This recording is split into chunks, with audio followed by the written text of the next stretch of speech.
Assalamualaikum warahmatullahi wabarakatuh. Halo semuanya, kembali lagi bersama saya Tara Madini. Pada video kali ini saya akan menjelaskan lagi tentang persediaan.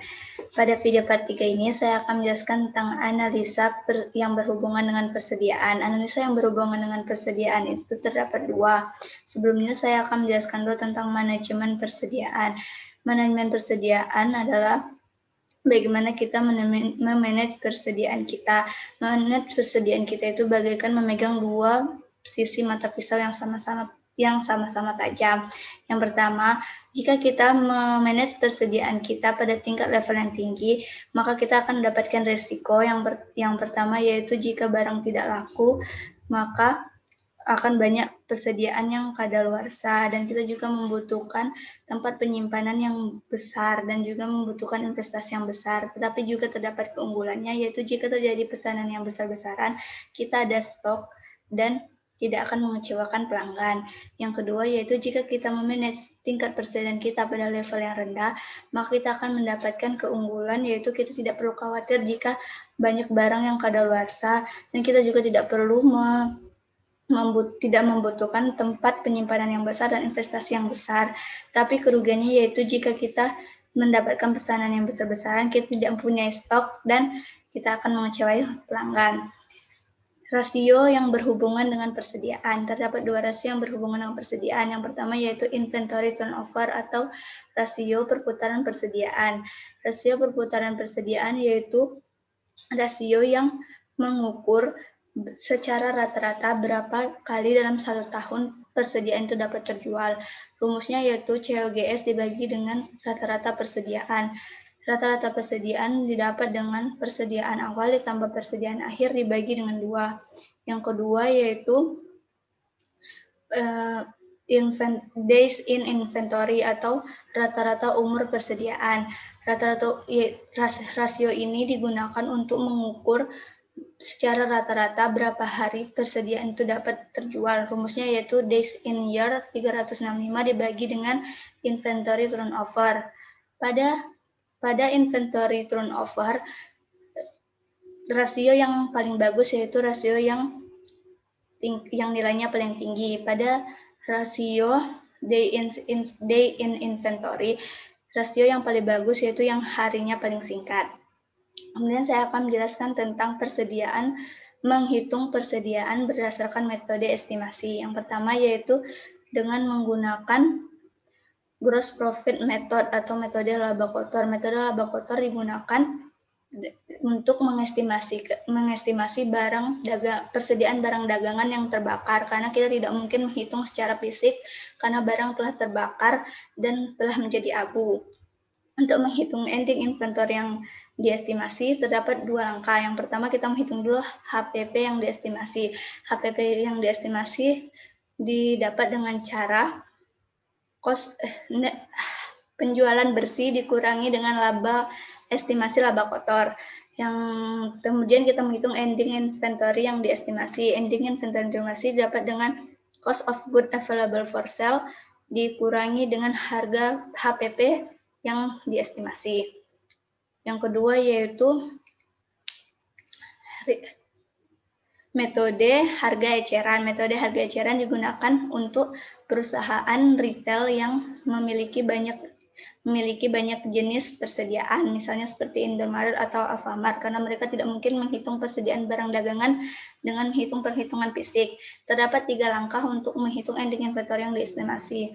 Yang pertama yaitu kita menentukan ending inventory pada ending inventory at retail, yaitu dengan cara cost of good available for sale at retail dikurangi dengan net sale atau penjualan bersih. Yang kedua, kita menemukan rasio harga perolehan pada yang dinilai pada harga retail, yaitu dengan cara cost of good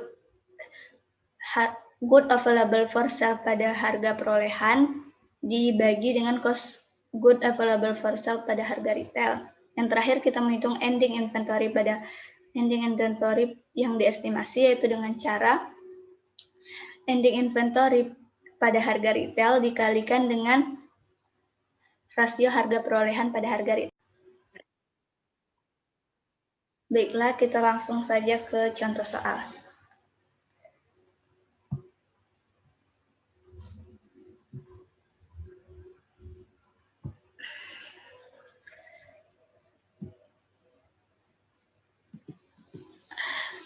Bebert Incorporation adalah perusahaan dagang yang mengalami musibah kebakaran pada tanggal 24 November 2018. Dengan kehilangan seluruh persediaan yang dimilikinya, perusahaan mengasuransikan semua barang dagangannya dan sedang mengajukan klaim kepada perusahaan asuransi. Berikut ini data yang berkaitan dengan persediaan barang dagangan untuk 2 bulan terakhir. Dapat kita lihat ya datanya. Berdasarkan persentase laba kotor bulan Oktober 2017, tentukan berapa estimasi nilai kerugian dari persediaan barang dagangan yang terbakar pada tanggal 24 November 2017 dengan metode laba kotor atau gross profit metode.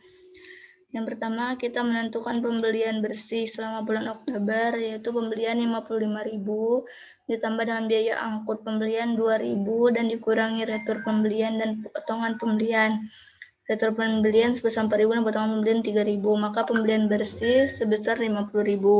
Kemudian kita menghitung HPP untuk bulan Oktober 2017. Yang pertama yaitu persediaan awal 20.000 ditambah dengan pembelian bersih 50.000, maka barang yang tersedia untuk dijual atau cost of goods available for sale yaitu 70.000 dikurangi dengan persediaan akhirnya yaitu 10.000, maka HPP-nya yaitu 60.000. Kemudian kita menentukan laba kotor untuk bulan Oktober 2017. Untuk menentukan laba kotor, kita mengurangkan penjualan bersih dengan HPP. Penjualan bersih tadi yaitu 80.000, dikurangi dengan HPP 60.000, maka laba kotornya yaitu 20.000. Kita menentukan persentase laba kotor, karena pada soal tadi tidak dikasih tahu berapa persentase laba kotornya. Maka kita harus menentukan dulu persentase laba kotor. Untuk menentukan persentase laba kotor dengan cara laba kotor dibagi penjualan bersih dikalikan dengan 100%. Persentase laba kotornya yaitu 20.000 tadi laba kotornya dibagi dengan 80.000 dari penjualan bersih dikalikan dengan 100%, maka persentase laba kotor 25%. Langsung kita masuk dengan menentukan HPP bulan November yaitu 24 November sampai dengan 24 November yang diestimasi. Estimasi laba kotor tadi dikalikan dengan penjualan laba bersih. Estimasi laba bersih 25% tadi kita desimalkan dulu yaitu 0,25 dikalikan dengan penjualan bersih sebesar 60.000, maka estimasi laba kotornya yaitu 15.000. Kemudian langkah kedua kita menentukan HPP yang diestimasi. HPP yang diestimasi didapat dengan penjualan bersih atau net sale dikurangi dengan estimasi laba kotor.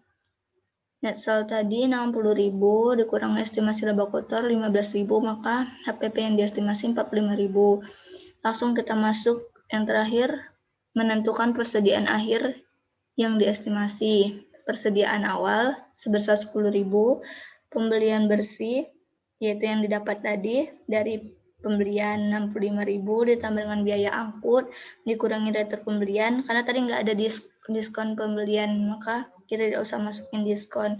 Jadi pembelian bersihnya sebesar 60.000, 10.000 ditambah 60.000, 70.000, maka itulah barang yang tersedia untuk dijual. Barang yang tersedia untuk dijual dikurangi dengan estimasi HPP, terdapatlah persediaan akhir yang diestimasi, yaitu 70.000 dikurangi dengan 45.000, maka hasilnya 25.000. Karena seluruh persediaan terbakar, maka nilai kerugian dari persediaan terbakar yaitu 25.000. Jika hanya 75% yang terbakar, maka masih ada sisa 25% lagi barang dagangan akhir yang tidak terbakar, maka kita kalikan 25.000 dengan 75%. Tapi pada soal tadi seluruh persediaan terbakar, maka seluruhnya 25.000. Kita masuk ke soal kedua, yaitu dengan menghitung estimasi persediaan barang dagangan akhir dengan metode retail atau metode eceran. Menentukan barang tersedia untuk jual pada harga perolehan dan harga retail. Ini soalnya ya, persediaan barang dagangan awalnya pada harga perolehannya 120.000, pada harga retail 180.000. Harga retail itu harga jual. Ditambah dengan pembelian bersih. Pembelian bersih pada harga perolehan 510.000 pada harga retail 720.000. Maka barang yang tersedia untuk dijual atau good available for sale 630.000 pada harga perolehan dan 900.000 pada harga retail. Yang pertama, kita menentukan estimasi persediaan akhir pada harga retail. Tadi udah dijelaskan, yang pertama kita masukkan dulu barang tersedia untuk dijual pada harga retail, yaitu 900.000. 900.000 ini kita lihat ya, ini 900.000 pada harga retail dikurangi dengan penjualan bersih. Penjualan bersih 750.000. Maka estimasi persediaan akhir pada harga retail yaitu 150.000. Yang kedua, kita menentukan rasio harga perolehan terhadap harga retail, yaitu dengan cara barang tersedia untuk dijual pada harga perolehan dibagi dengan barang tersedia untuk dijual pada harga retail dikali dengan 100%. Kadang kita ingin mencari rasio itu dalam bentuk persen. Jadi 630.000 dibagi 900.000 dikalikan dengan 100%, maka rasio harga perolehan terhadap harga retail yaitu 70%. Yang ketiga, menentukan estimasi persediaan barang dagangan akhir pada harga perolehan, yaitu estimasi persediaan barang dagangan akhir pada harga perolehan, yaitu dengan cara cost to retail ratio atau rasio harga perolehan pada harga retail. Rasio harga retail pada harga perolehan dikalikan dengan persediaan akhir pada harga retail.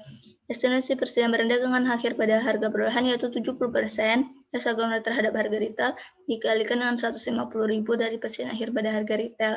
Maka estimasi persediaan barang dagangan akhir pada harga perolehan yaitu 105.000.